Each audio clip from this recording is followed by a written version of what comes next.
dos caminhos para a gente vislumbrar a igualdade social, a igualdade de gênero e a igualdade de raça é através da remuneração do trabalho doméstico, que não é remunerado hoje, né, o trabalho do cuidado, porque é ele que sustenta o sistema capitalista. Se a gente não estivesse trabalhando de graça, as pessoas não estariam lucrando como estão. Então, as pessoas que trabalham, elas precisam receber, senão isso é escravidão.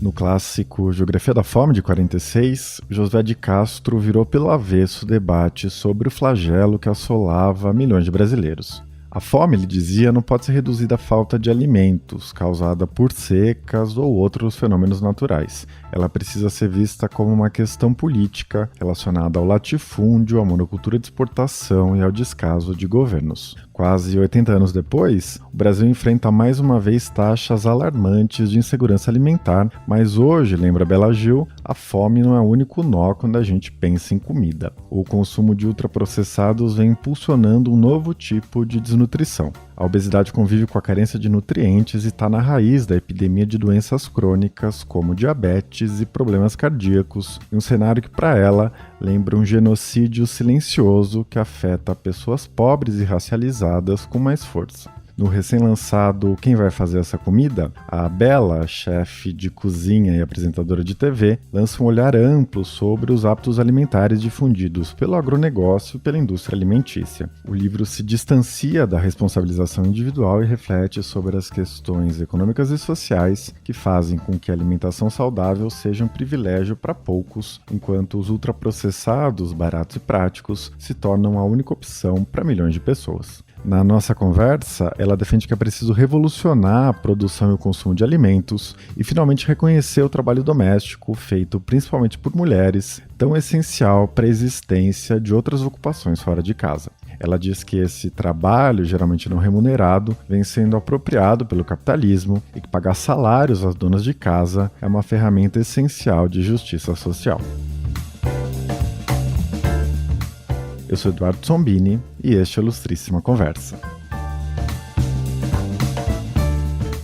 Talvez você note um som de piano ao fundo do áudio da Bela. O filho dela estava fazendo uma aula em casa e o piano acabou criando uma trilha sonora especial.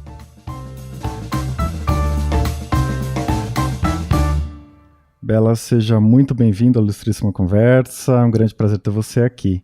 Bom, o seu livro conecta dois grandes temas, né? A alimentação de um lado e o trabalho doméstico e reprodutivo, feito sobretudo por mulheres, de outro, né? Então a gente está falando de cozinhar, cuidar das crianças e dos idosos, né? Se ocupar de outras tarefas domésticas. Isso tudo costuma recair sobre as mulheres. Eu queria começar te pedindo para fazer um balanço de como a gente chegou até aqui, né? Nos dois temas, mas começando pela nossa alimentação, pelos nossos hábitos alimentares, né?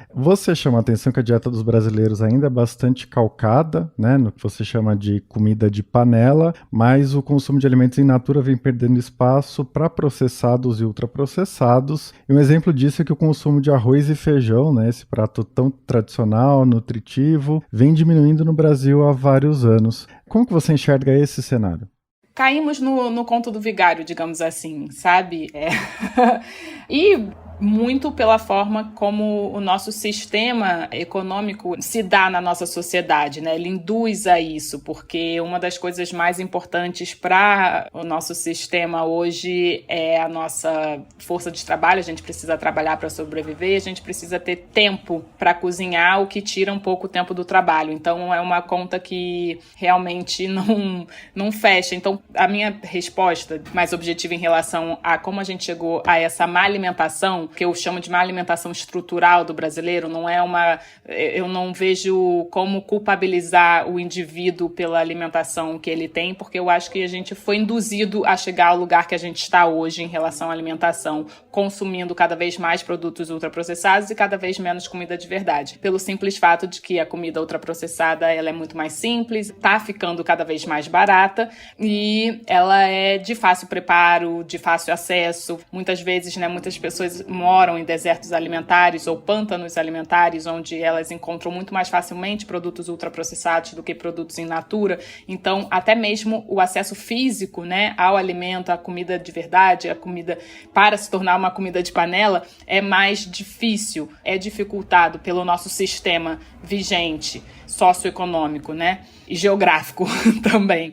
Então, essa que é a grande questão. As pessoas estão cada vez mais com escassez de tempo, porque elas precisam produzir cada vez mais para sobreviver na nossa sociedade. Elas precisam produzir para ganhar dinheiro. E a comida, o cozinhar é, digamos assim, contraproducente a curto prazo. Então, uma pessoa que tem 2 ou 3 jornadas de trabalho, chega em casa, tem que fazer ainda o trabalho doméstico, cuidar das crianças, resolver todas as coisas, é muito mais, não necessariamente fácil, mas é o que cabe na rotina, na vida daquela pessoa, abrir um pacote de biscoito e distribuir para a criançada, ou pegar salsicha e misturar com miojo, ou, enfim, coisas nessa praticidade. Então, a gente chegou nesse lugar por causa disso, porque a comida ultraprocessada está ficando cada vez mais acessível. Ela encaixa na vida das pessoas de uma maneira que a comida de panela não é tão fácil assim. Exige um trabalho, um esforço maior.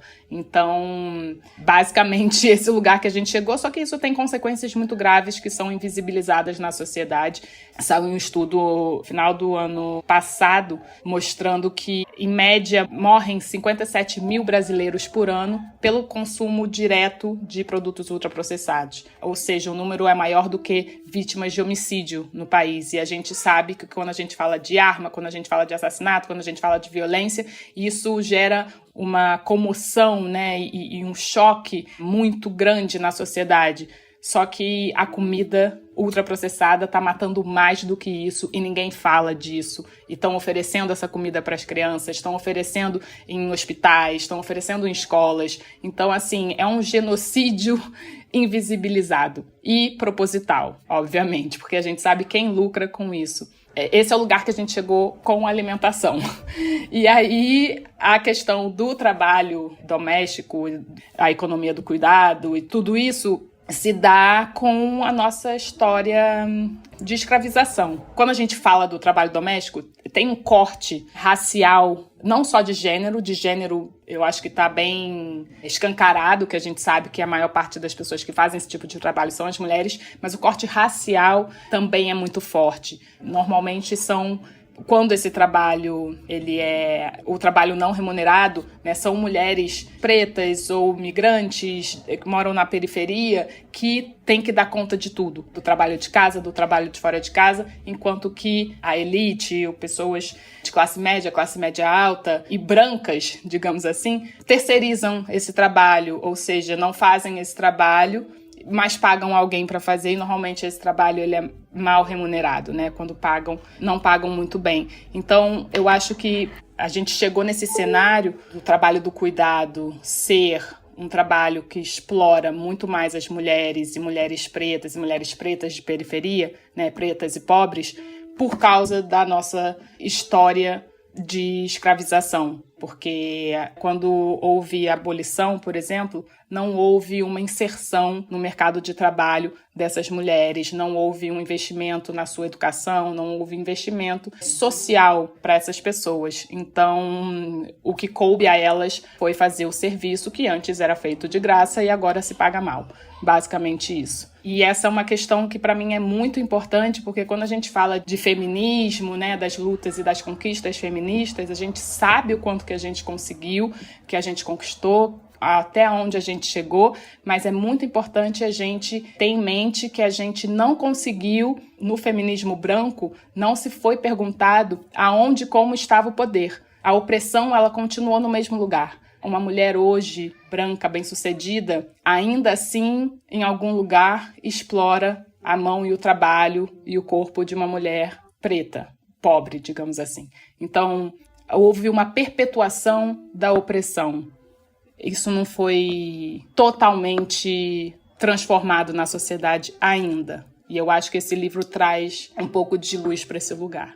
Sim, com certeza. É interessante essa crítica que você faz à segunda onda do feminismo, né? Que a gente sabe que era muito branco, muito elitista, mas que de alguma maneira era mais cômodo para essas mulheres de classe média alta, né? Enfrentar a desigualdade no mercado de trabalho tendo uma mulher que cuidasse de casa do que lidar com essas duas dimensões, né? Como que você enxerga esse problema hoje, né? A gente avançou na discussão do feminismo, do racismo, para incorporar o trabalho reprodutivo, o trabalho doméstico, ou isso continua muito marginal ainda?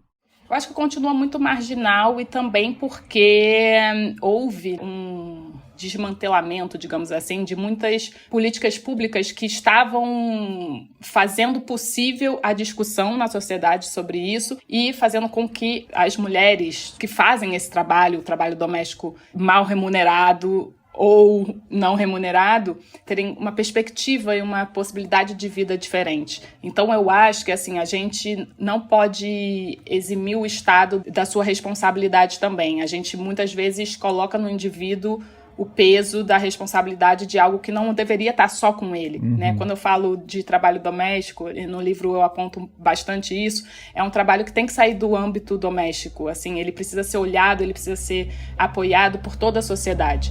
É um trabalho que acontece dentro de casa? Sim, mas ele não precisa e não pode só estar dentro de casa. E quando eu falo isso, eu quero dizer que a gente precisa melhorar a questão da equidade, da igualdade, da divisão do trabalho entre os gêneros dentro de casa? Sim. Entre homens e mulheres? Sim. Entre raças? Sim. Precisamos. Tudo isso é necessário. Só que a gente não pode deixar de responsabilizar também o Estado e cobrar dele esse apoio, esse suporte, porque é só por causa desse trabalho, do trabalho do cuidado, que outros trabalhos são possíveis e que as pessoas estão produzindo e fazendo a máquina da economia girar. Se não fosse esse trabalho, nada disso funcionaria. Então, sim, o Estado tem responsabilidade sobre esse trabalho também. E aí, o que eu quero dizer é, a gente poderia ter mais creches, a gente deve melhorar cada vez mais o PNAE, que é o Programa Nacional de Alimentação Escolar, para que as crianças sejam bem alimentadas com uma comida de qualidade. Uma mãe qualquer que não pode cozinhar, fazer um almoço todo dia da criança, pelo menos sabe que tem merendeiras maravilhosas cozinhando para os filhos dela uma comida de qualidade todos os dias. Isso é maravilhoso. Então, a gente precisa de mais cozinhas comunitárias, lavanderias comunitárias, restaurantes populares. E aí, agora eu tô focando um pouco mais na alimentação, mas obviamente que o trabalho doméstico ele é muito amplo, né? O trabalho do cuidado ele é muito amplo, mas focando nessa questão da alimentação, eu acredito que vivemos em sociedade, não é todo mundo que pode cozinhar todos os dias, outras pessoas podem fazer isso por outros, e eu acho que então a gente democratizar o acesso à alimentação com restaurantes populares, cozinhas comunitárias, comida de qualidade nas escolas, nas creches principalmente, já alivia bastante o peso do cozinhar, ter que produzir 3 refeições por dia dentro de casa. Quando conseguem, né, ter acesso à comida para fazer 3 refeições dentro de casa. Então, é basicamente isso, assim, a minha visão é essa. A gente precisa melhorar bastante a divisão do trabalho entre os gêneros, mas a gente também precisa cobrar do Estado políticas públicas que aliviem esse trabalho e tirem esse trabalho só do âmbito doméstico. E um traço muito interessante do livro que você está mencionando aqui é que você nunca segue por esse caminho da responsabilidade do indivíduo, né? Você faz sempre uma leitura dos fatores sociais, né? De soluções mais amplas para enfrentar essas questões e, obviamente, isso passa por políticas públicas. Eu queria te pedir para falar sobre uma proposta de política pública que tem um grande destaque na sua obra, gera um grande debate no feminismo, algumas décadas já, né, que é a ideia de remunerar o trabalho doméstico e reprodutivo, né? Por que você considera essencial que as donas de casa recebam salários? Eu sou a favor porque é um trabalho que já foi contabilizado por economistas. E esse trabalho ele tem uma somatória de 11 a 13 trilhões de dólares por ano, né? Então, quando a gente fala de remuneração, nada mais é do que a partilha dessa soma, o valor desse trabalho, digamos assim, voltando para o bolso de quem produz. Porque existe essa alienação do capital desse trabalho. A gente está subsidiando o capitalismo quando a gente faz esse trabalho de graça. Então, quando esse trabalho for remunerado, vai haver uma, digamos assim, um reboot, sabe, no sistema. Então, eu acho que realmente a gente está precisando desse chacoalhão, porque do jeito que está, o capital ele só se acumula e cada vez mais na mão de poucas pessoas que vão ficando cada vez mais poderosas. E aí a desigualdade social ela vai se agravando. Então eu acho que um dos caminhos para a gente vislumbrar a igualdade social, a igualdade de gênero e a igualdade de raça é através da remuneração do trabalho doméstico, que não é remunerado hoje, né, o trabalho do cuidado, porque é ele que sustenta o sistema capitalista. Se a gente não estivesse trabalhando de graça, as pessoas não estariam lucrando como estão. Então, as pessoas que trabalham, elas precisam receber, senão isso é escravidão. E a gente está, de certa forma, escravizando ainda aquelas pessoas que fazem um trabalho de graça e outros lucram com isso. Então, elas precisam receber o mínimo. Entende? Uhum, É meio isso, é porque pra mim é tão, né, assim, óbvio, digamos assim, que é tipo, poxa, você trabalhou pra mim 8 horas e por que você tá reivindicando remuneração? É meio que isso, é tipo, sabe? Você pediu pra você cozinhar pra mim, te contratei pra cozinhar 8 horas por dia e você agora quer dinheiro? Mas por quê? Então, tem uma frase da Silvia Federici que eu até coloco no livro, que é maravilhoso, que ela diz: o que vocês chamam de amor, eu chamo de trabalho doméstico não remunerado. Porque essa que é uma grande questão, assim, as mulheres e toda essa construção do feminino dentro dessa sociedade patriarcal foi através da domesticação, né, para continuar nesse lugar do trabalho, do cuidado, por amor ao marido, por amor às crianças, é tudo por amor. Então, toda a justificativa da nossa exaustão, do nosso estresse, das nossas doenças, da nossa perda de cabelo, da nossa bipolaridade, da nossa ansiedade, da nossa síndrome de pânico, de tudo, é justificada pelo amor. Isso também precisa ser revisto. A gente precisa separar o joio do trigo. É muito diferente. Uma coisa é amor, outra coisa é trabalho. Então vamos colocar as duas coisas na balança. Isso daqui precisa de remuneração. E o que for amor, a gente faz de graça e tudo bem. Agora, o que eu acho interessante, já que você colocou as políticas públicas, no Brasil, a gente começou a traçar um caminho nesse lugar que era a Bolsa Família, né? E graças a Deus voltou, e eu acredito muito que ele é uma sementinha dessa ideia da remuneração do trabalho doméstico. E você cita um termo, né, que se não me falha a memória, da Larissa Bombardi, professora de Geografia da USP, né, que é a exploração da generosidade feminina, né? Eu gostei muito desse termo, gostei muito do 4º capítulo do seu livro também, né, que você associa, a partir das obras da Silvia Federici, da Vandana Shiva, né, a palavra terra, que no português e outras línguas nomeia tanto o planeta quanto o solo, né, onde a gente planta e colhe, etc., ao arquétipo feminino. E você diz que a terra planeta e a terra solo estão sendo masculinizadas, né, com essa agropecuária mundializada que a gente conhece hoje e a subjugação de todos aqueles outros do homem branco, né, as mulheres, os negros, os indígenas, etc. Essa discussão pode soar meio esotérica para alguns, né, mas ela tem muito fundamento nas ciências sociais, né? Você apresenta os autores, você apresenta esse debate. E eu queria te pedir para falar um pouco sobre isso, né? Por que essa associação entre o feminino e a terra, né? E como isso nos ajuda a pensar o lugar das mulheres nessa sociedade? É bem interessante você trazer isso, que eu fiquei pensando muito quando estava escrevendo. Eu falei, gente, eu quero um livro bom, sério, que as pessoas me ouçam. E aí eu vou falar sobre a exploração da generosidade feminina, colocando a mulher, né, e a terra como objetos de exploração, objetos a serem explorados por essa sociedade. Vão me achar... Enfim, e aí... Mas que bom que você tocou nesse assunto, que bom que você leu, entendeu, gostou, porque eu acho que a gente, do mesmo jeito que eu estava reivindicando a remuneração do trabalho doméstico por ser um trabalho, e a gente sabe que quem trabalha de graça está sendo escravizado, a gente faz a mesma coisa com a terra, né? Há uma exploração do feminino da mulher, da mãe, enfim, no arquétipo, no ser humano, né, na mulher, e da terra. Isso é fato. A gente vem explorando a terra cada vez mais e a gente sabe que essa exploração está degradando o solo. Cada vez mais a gente está precisando de insumos químicos, fertilizantes químicos para dar conta, né, dessa exploração. E não só o solo para a gente plantar, mas a terra como um todo, né? A gente vê acidentes que acontecem nas mineradoras, tudo isso que está acontecendo, essas catástrofes, esses desastres, tudo por causa dessa exploração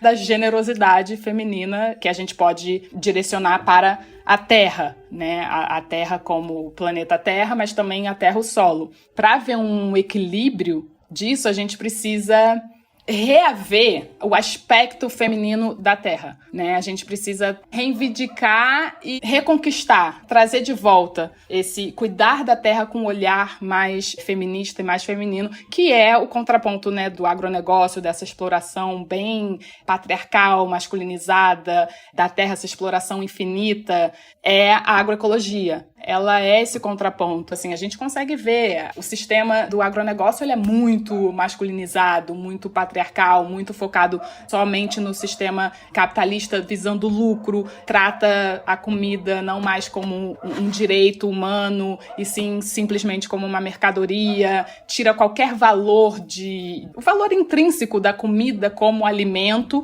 e só precifica, né? Aquilo ali já não tem mais valor humanitário, digamos assim, biológico, né? A gente vê tanto desperdício acontecendo para poder balancear a balança comercial. Se colheu muita soja, muito tomate, muita batata, não, vamos dispensar um pouco, desperdiçar aqui um pouco para poder deixar o preço competitivo. Então, assim, você elimina o valor intrínseco biológico daquele produto e coloca um preço naquilo.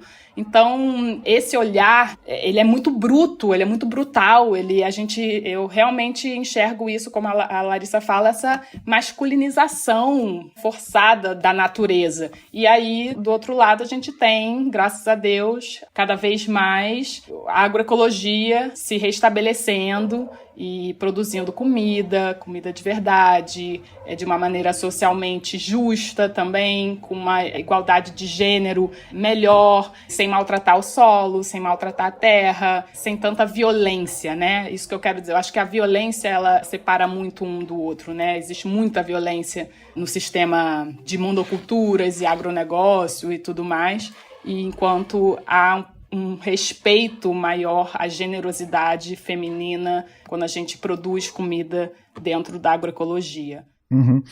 Isso é interessante, né? Porque quando você fala, parece que tratar do aspecto feminino da terra está relacionado a construir a fertilidade em oposição a extrair valor da terra, que é a lógica da monocultura, etc. E também uma ideia de que a monocultura é cartesiana, né? Ela se distancia do pensamento ecológico, dessa ideia de que as coisas existem em relação, que é mais ou menos o princípio da agrofloresta, né? Uhum. Você não está falando do milho em si, ou da mandioca em si, mas das relações daquilo tudo, né? E o resultado vem não da planta em si, mas de como tudo aquilo se relaciona, né? É um organismo. Isso, de alguma maneira, aponta para um futuro diferente, aponta para uma mudança da nossa relação com a alimentação, com a produção, com o consumo, etc. Como que você vê esse tipo de produção daqui a algum tempo, as tendências, etc.?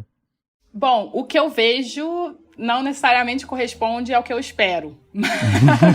Mas porque tá difícil, porém a gente tá trabalhando então tudo bem, eu vou dizer aqui o que eu gostaria, né, que acontecesse.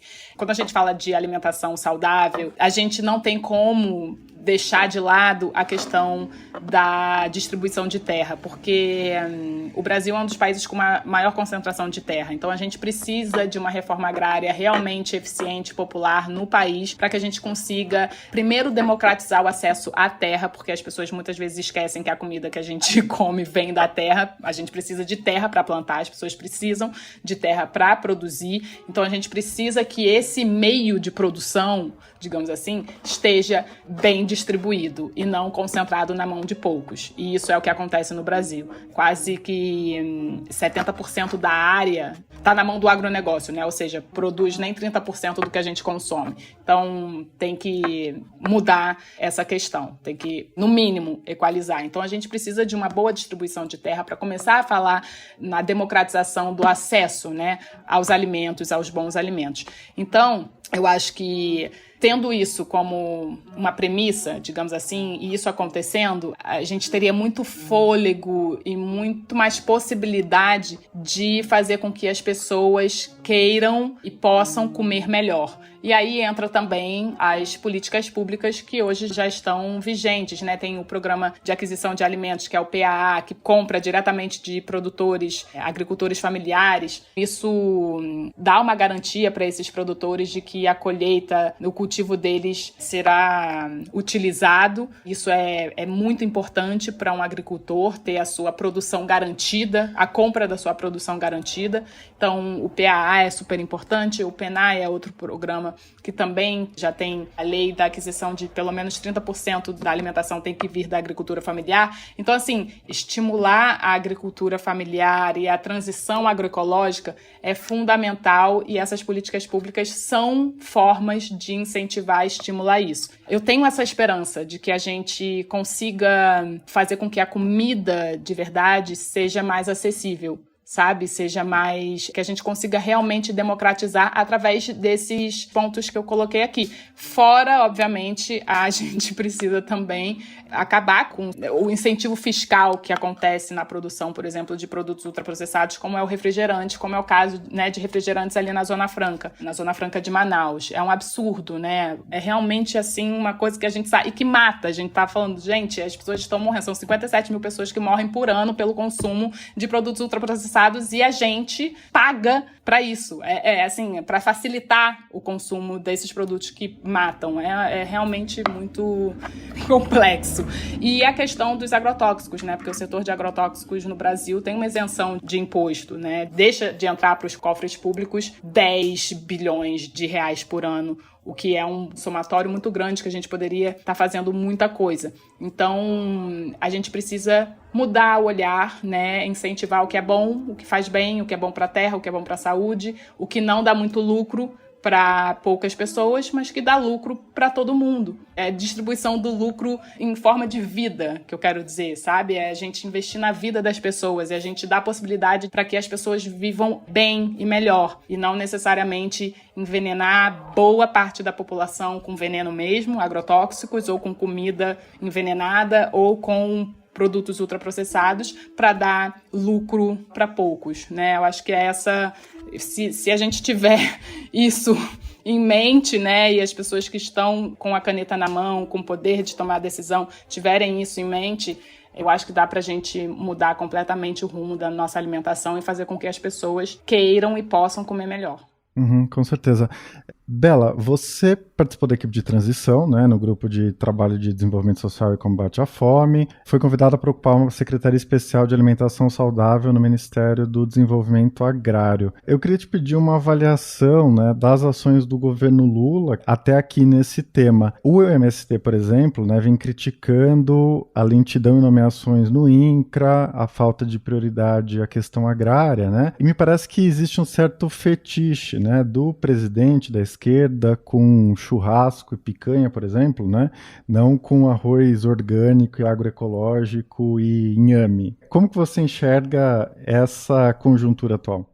Bom, eu acho que está muito cedo para dizer, mas eu acredito que a vontade existe E o que é mais importante, assim, eu estou trabalhando diretamente com o ministro Paulo Teixeira, no Ministério do Desenvolvimento Agrário, e ele sim tem muita vontade de trabalhar políticas públicas que garantam acesso à alimentação saudável, que é um direito universal, está na Constituição, então garantir o acesso a esse direito para toda a população, através, obviamente, do que cabe a ele no ministério dele, que é a agricultura familiar. Então, como fomentar a agricultura familiar, como fazer políticas que possam valorizar a agricultura familiar e comprar comida dessas pessoas e colocar na mesa do povo. Essa vontade existe e isso me anima muito. Eu acho que isso é muito importante. Agora, essas questões mais macro, né, e econômicas, eu acredito que o presidente mudou bastante como pessoa, inclusive, não só como político, mas também como pessoa em relação à sua visão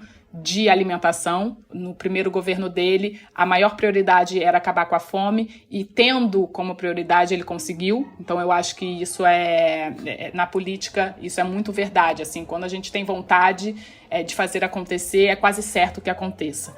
E ele tirou o Brasil do mapa da fome. Isso é maravilhoso. Agora, ele já está com outra visão. Não é tirar o Brasil do mapa da fome a qualquer custo. Ele sabe que a comida vem matando. Ou por falta dela, as pessoas morrendo de fome, ou porque estão comendo mal. Então, há um cuidado agora também em relação à qualidade do que é oferecido, do que é proposto, oferecido, ofertado para a sociedade. Para ele não basta só agora acabar com a fome. Claro, é prioridade, sim, comida na mesa de todo mundo, mas a gente precisa de comida de qualidade. As pessoas precisam de acesso à comida de qualidade, porque senão as pessoas continuam morrendo. Podem estar comendo, mas comendo mal, continuam morrendo, e isso já é do conhecimento dele, então ele sabe dessa importância. E outra coisa que ele, inclusive, falou na COP, que eu achei muito maravilhoso, ele também já sabe da importância ambiental de uma produção mais sustentável. Ele sabe dos impactos ambientais da monocultura, de monoculturas transgênicas, ele sabe dos impactos ambientais da produção de carne, né, de gado.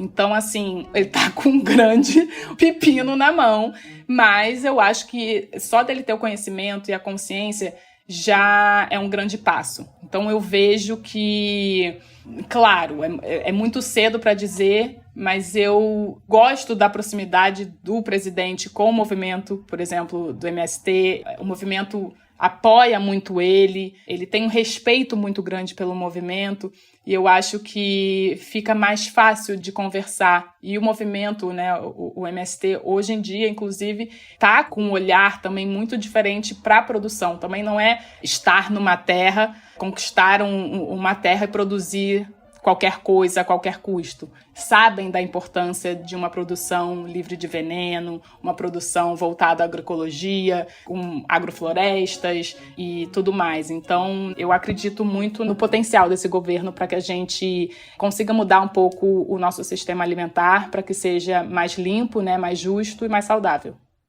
Certo. Bom, Bela, para a gente se encaminhar para o final, né? No final do livro, no último capítulo, você escreve que a sua crítica à indústria alimentícia de hoje não significa a defesa de uma volta ao mundo pré-industrial, né? O problema para você é que essa dimensão da vida, né, tão fundamental à nossa sobrevivência, né, que molda o nosso cotidiano, é uma manifestação cultural, esteja na mão de corporações que, em nome do lucro, né, atropelam a saúde pública e o meio ambiente. E você faz todo um debate sobre como as novas tecnologias impactam esse cenário. Eu queria te pedir para resumir um pouco essa discussão, né?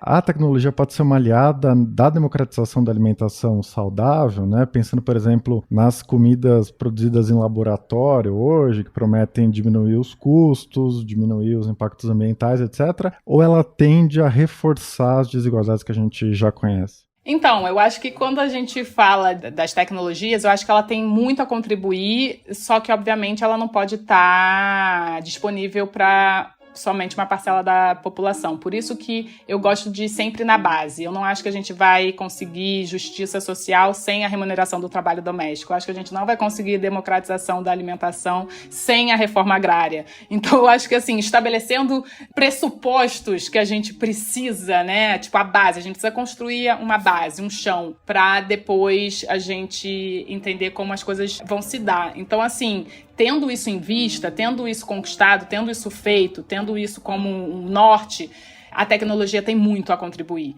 E eu, inclusive, falo no livro, mudei muito a minha visão em relação ao ato de cozinhar e às pessoas que não necessariamente gostam ou querem cozinhar, porque eu acredito que sim, a gente vive em sociedade e a gente pode distribuir esse trabalho. Eu não acredito que todo mundo deva ou tenha que cozinhar. E eu acho que a tecnologia pode suprir isso, né? A tecnologia, tanto no trabalho doméstico, fazendo coisas que, imagina, eu não sei como seria a vida e quanto tempo levaria para fazer um trabalho doméstico sem uma máquina de lavar roupa, sem uma máquina de lavar louça, fazer comida sem um liquidificador, enfim, sem a geladeira, né? São tecnologias que estão aí faz um tempinho e que mudaram completamente a nossa rotina. E isso é fundamental. Então, eu acho que o avanço da tecnologia e da inteligência artificial pode ajudar cada vez mais a gente a diminuir o tempo expendido nessas tarefas. Então, acho que isso é muito importante.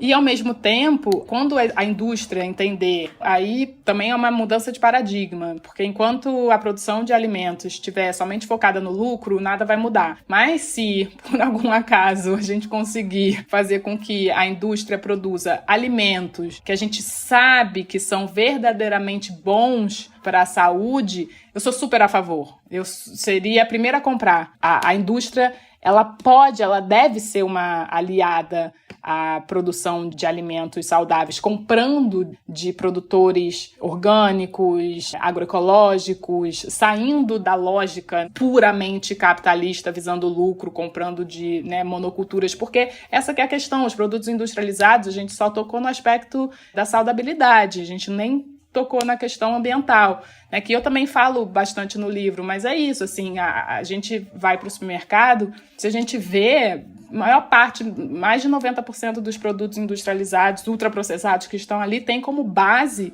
a soja, o milho, o trigo, a cana-de-açúcar, que são basicamente monoculturas, que estão devastando o nosso país, estão devastando o Cerrado, devastando a Amazônia, destruindo nossos biomas. Então, assim, a gente vai continuar incentivando a produção desses produtos em detrimento do meio ambiente, em detrimento da nossa saúde, ou a indústria pode entender que há outra possibilidade, que a gente pode, inclusive, não só eliminar a produção de gases de efeito estufa com a agricultura, porque a agricultura e a agropecuária geram mais de 35% dos gases de efeito estufa no Brasil. Mais de 1/3 dos gases que a gente emite vem da produção de comida, vem do sistema alimentar. Isso é muito crítico. Então, assim, a ideia não é, então, Bela, peraí, então a gente vai parar de comer? Não dá mais para comer? Não é isso, dá para comer, mas a gente precisa mudar a forma como a gente produz os alimentos, principalmente, como a gente distribui e como a gente consome, né? E o que a gente consome. Então, assim, dá para mudar, dá para a gente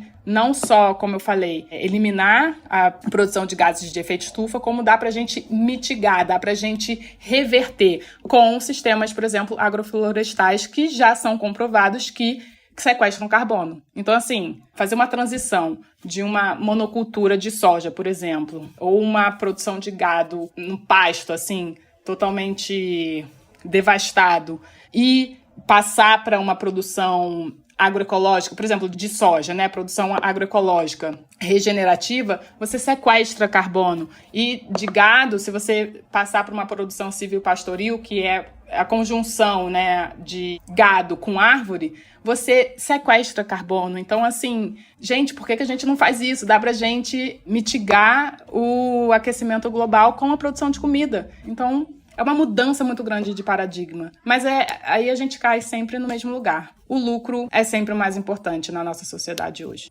Então, fica difícil. Bela, pra gente encerrar, né? Você falou agora de gado e eu fiquei pensando sobre isso ao ler o seu livro, né? Você discute como a alimentação saudável é essencial para a saúde pública, para o meio ambiente, critica a exploração capitalista, o machismo, o racismo, mas você não aprofunda no livro, né, esse debate sobre especismo, sobre sofrimento animal, né? Eu fiquei pensando nisso porque um bom número de pesquisadores e ativistas, né, defendem que os mecanismos que subjugam humanos e não humanos são os mesmos, né? A mesma lógica, etc. E que a libertação animal é irmã da libertação humana. Eu queria te pedir para falar sobre isso, eu não posso deixar de mencionar que você é, sem dúvida, né, uma das maiores divulgadoras no Brasil de dietas baseadas em plantas, em princípios do vegetarianismo, do veganismo. Você está dentro dessa discussão. Que lugar você enxerga para, digamos, uma ética vegana, né, nesse debate sobre alimentação saudável, trabalho doméstico, meio ambiente? Eu acho que você tocou num ponto super importante, é fundamental, né? Eu estou no meio de um livro muito interessante que fala sobre isso, que é A Política Sexual da Carne, da Carol Adams. Ela faz um paralelo interessantíssimo entre misoginia, violência contra a mulher e a dominação, opressão animal, de humanos contra os animais. Então, a objetificação, né? A gente acaba objetificando muito o animal e a mulher e acabam ficando no mesmo lugar, assim. É bem interessante. Então, eu acredito que nisso estou junto com os ativistas de direitos dos animais em relação a essa visão de que com a libertação animal a gente também se liberta. Só que, como eu sou um pouco mais, digamos assim, imediatista, eu quero ver mudanças rápidas acontecerem, eu deixei essa discussão um pouco de fora, porque eu não queria cair mais uma vez na utopia pura. Porque eu acho que isso é possível, mas vai demorar, e vai demorar muito, porque é uma mudança, é uma quebra de paradigma muito grande. Como você mesmo colocou, a gente ainda tem o imaginário, né, do churrasco, da cerveja, da nossa cultura, a questão de status social e tudo mais ainda está muito pautada no consumo da carne. Eu não consumo, mas eu não sou daquelas que, sabe, eu não como, você também não pode comer. Eu acho que a gente tem que ter muito cuidado quando a gente fala disso, principalmente para uma população que está ascendendo, uma pessoa que nunca teve acesso, por exemplo, à carne, e hoje você fala, não é legal comer carne, porra, mas você comeu a vida inteira, agora eu não posso? Então... Então é tipo... Com um pouco mais de empatia, um pouco mais de humildade, eu acho que a gente chega lá. Perfeito. Bom, para recapitular, Bela Gil é autora de Quem Vai Fazer Essa Comida, Mulheres, Trabalho Doméstico e Alimentação Saudável, que acaba de sair pela Elefante. Bela, foi um prazer enorme conversar com você. Queria agradecer muito a sua participação aqui. Muito obrigada.